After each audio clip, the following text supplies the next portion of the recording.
Canada's 158th birthday is finally here, but one thing people don't think about during a hectic holiday like this is the history of Canada and the amazing things that culminated to create such a great nation like ours. When was Canada founded? 1852. Well, I know we had 150 years a few years ago. 1967. When was Canada founded? Was that 150 years ago or something? When it became a country, It was 1867. Who was our first prime minister? I know it's not Lester V. Pearson, but that's like one of the only ones that I know. This is so bad. I should know this. You're going to have to tell me. Nope, I don't know that one. Sir John A. Macdonald. John A. Macdonald. John A. Macdonald.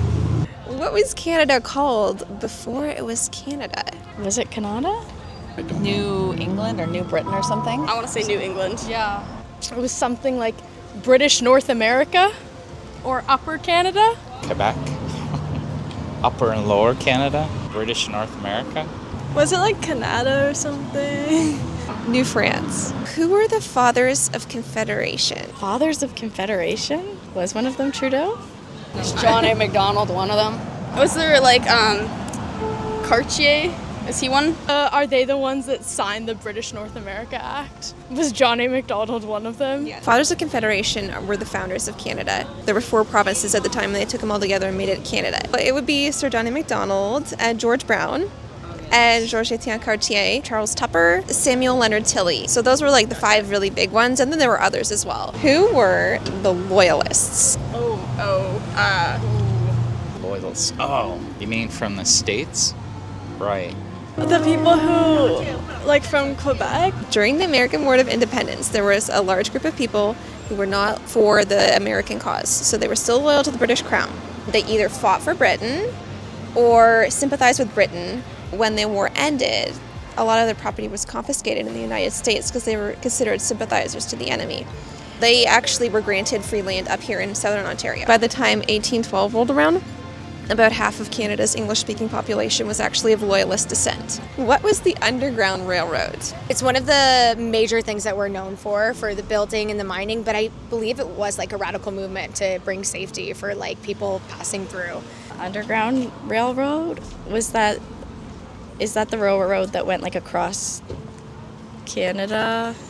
Wasn't it what they used to help like smuggle things across from like, I think it was people. Yeah. From the States to Canada. Oh, that was to bring slaves from basically the south up here. To Canada, yeah. Was it for slaves? They helped escaped slaves come to Canada. And because of the fugitive slave law in the States, slave owners could go from slave states to non-slave states to recapture their slaves. So these slaves had to be brought to Canada before they were totally safe. Yeah. So that network was called the Underground Railroad. Mm-hmm. Here's an interesting one. Are we on stolen land? Yes. Yes. Probably. Technically, yes. Yes.